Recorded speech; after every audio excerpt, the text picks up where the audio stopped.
Good morning, everyone. This video will help you to know about accidents in children. I am Saranya, Assistant Professor at Triplam College of Nursing. The objectives of this video is to explain about the definition of accident, childhood accidents, type of accidents, factors of accidents, causes of accidents, effects of accidents, type of accidents, and how do you to protect the child from the accident, prevention of accident, summary of this video. So as an introduction, accidents in children is a significant health issue because it is a major unpreventable cause of death. Mostly the accidents are occurring in the home, especially in the lack of awareness of the home environment and the child safety at home. So every year, 1 million of children under the age of 18 years are taken to the accident and emergency units after being involved in accidents at home. Definition. What is an accident? Accident is an unforeseen or an unplanned circumstance that occurs with lack of intention or necessity. With any lack of intention, if the child is undergoing a unplanned circumstance is called an accident. Childhood accidents. What are the childhood accidents? Is fall, burn, fracture, dislocation, sprain, cut, abrasions, animal bites, poisoning, drowning, motor vehicle accidents, foreign bodies, suffocation, crush injuries. All these are the common childhood accidents. Types of accidents. Majorly, there are two types according to the location and according to the severity. According to location, the accidents can occur outside the home and the other one is accidents can occur inside the home. According to severity, the accident may occur as a given effect of major as well as the accidents also can create minor injuries. Factors. What are the factors which influence accidents in children is age of a child, sex of a child, personality of a child, ordinal position of a child, and the time of day and weather condition and place. So these are the accountable factors which promote accidents in children. Causes of accidents. Curiosity among the children. So, how well the child is curious to know many things. Lack of supervision.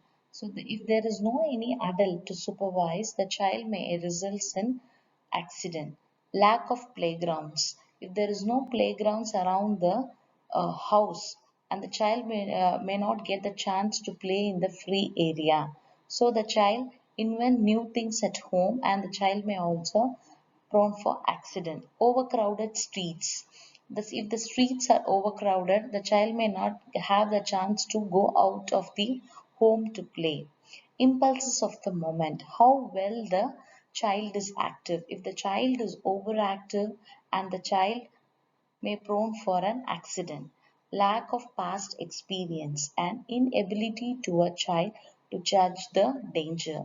So all these are the causes which can lead a child to meet an accident. Effects of accidents. Physical damage. The child can have a physical damage like a cut, fracture, scar, sprain, and dislocation.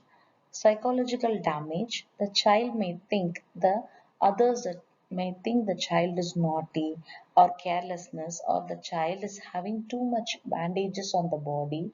The child may also called as a wounded hero. So the child perceives like this and the child is affected psychologically. Types of accidents. What are the types of accidents? First one is the motor vehicle accidents. Both as passenger as a pedestrian also the children may get injured. Burns.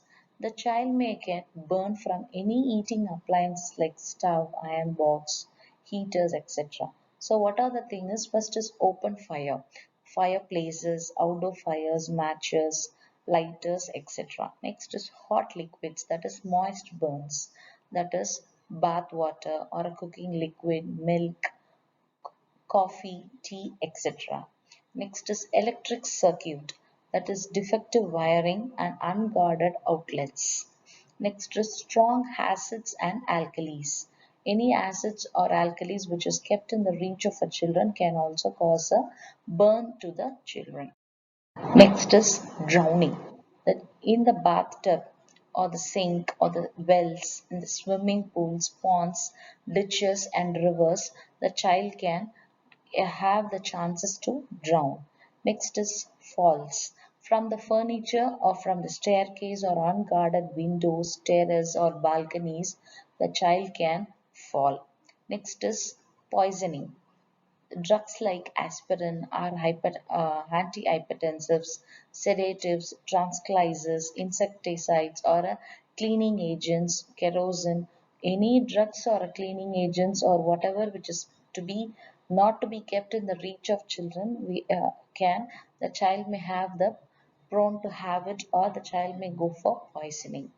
Next is suffocations, playing with the plastic bags, discarded refrigerators, or sometimes going and sitting inside the washing machines can also cause or an accidents. Here you can see the pictures which is explaining the child taking the cleaning agents, the child falling from a stairs, and as well as the child suffering from an suffocation. Next is foreign bodies, especially nuts or peanuts, dry beans, pins, nails, screws, bowls, beads. That is playing with the fine toys or the child in the time of crawling, taking the small objects and putting inside the mouth. Next is cuts and punches. That is using the sharp instruments like knives, scissors, large needles, broken glasses, or tools, etc. Next is crush injuries, that is from the wrenches. Next, so we have seen the accidents. Now, how you can protect the child from the accidents? Drugs, chemicals, and sharp instruments. So you have to keep all these things in a closed cabinet or a drawers which have to be locked and inaccessible or tightly to be kept in the cardboards. And next is burn, scald process, etc. So you have to keep the guard around the stoves or heaters or a fire. Keep the matches, that is which is able to catch fire, the things out of children. Keep the stones and utensils back from the edge. Use no hanging tablecloths or runners. Next is falls from the unguarded strays or windows. You can use the gates. For furnitures, you have to make the discipline and you have to see the condition of the furnitures and you can use gates or something to protect the child not going to that. Car doors. You can use the safety locks. Whenever traveling in cars, you can use the seat belts and also use the safety locks. Then electricity. You have to use the plastic plugs or tape or unused sockets to be covered. Repair the defective wiring. Place the fans, mixers and power equipments out of reach. Any sockets in the low-lying things, you have to cover it or you have to make it as unused. Drawing and bathrooms. Never leave full tub unguarded. The water should not be filled. You have to fence the ponds or swimming pools if you go out of the home for playing reasons also. You should monitor the child. Use the consistent discipline at beach. When you go to a beach for playing purposes, you have to follow the discipline. Traffic. Lock the doors of the car. You have to use the child locks. Use consistent disciplines on the street. The traffic rules or the safety things of the traveling on the road to be taught to a child. Aspiration of foreign bodies. Keep small objects like marbles, jacks, safety pins, buttons, nails out of reach in cupboard.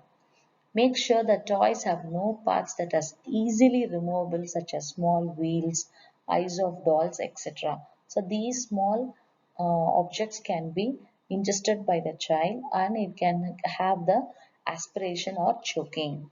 Ingestion of lead, that is repair defective walls or repaint peeling surfaces with lead, or batteries or paints, anything the child may ingest and the child may have a lead poisoning. Prevention of accidents. During infancy, the parents or the caretakers are entirely responsible for a child's safety because an infant cannot voice out the problems. Next, physicians and nurses can exert their best influence, potential hazards, and method of averting them with parents of developing children, and many of the most serious accidents are preventable. So, the National Safety Council and Children's Bureau, state and local health departments, insurance company, many other public and private agencies are conducting safety programs through advertising, articles in magazine, pamphlets, and talks on radios and TV. Well, baby conferences and contacts with parents of sick children provide numerous opportunities to inquire about hazards. Children should be taught to exert their own control. Restraints and discipline are necessary for a young toddler. Mothers could avoid constant nagging. Nagging children constantly also influence the child to or provoke the child to undergo some accidents. With potentiality dangerous activities, discipline must be firm, prompt, and consistent. Physical punishment should be reversed for truly dangerous rather than merely annoying behaviors. Always the safety of the child should be kept in the mind. So, in this video, we have seen what is accidents and what are the common type of accidents and how you can prevent the accidents and what are the injuries the child is getting and how you can prevent each type of accidents is being explained. So, according the infant or toddler or the preschooler or the adolescent, according to the age, the child should be taught how well the child should have a safety at home and also at the outside. So, every time the parent supervision is very important to safeguard the child and ensure the child safety. So, I conclude this video. I hope you would have had an idea about the accidents in. So these are the references. Thank you.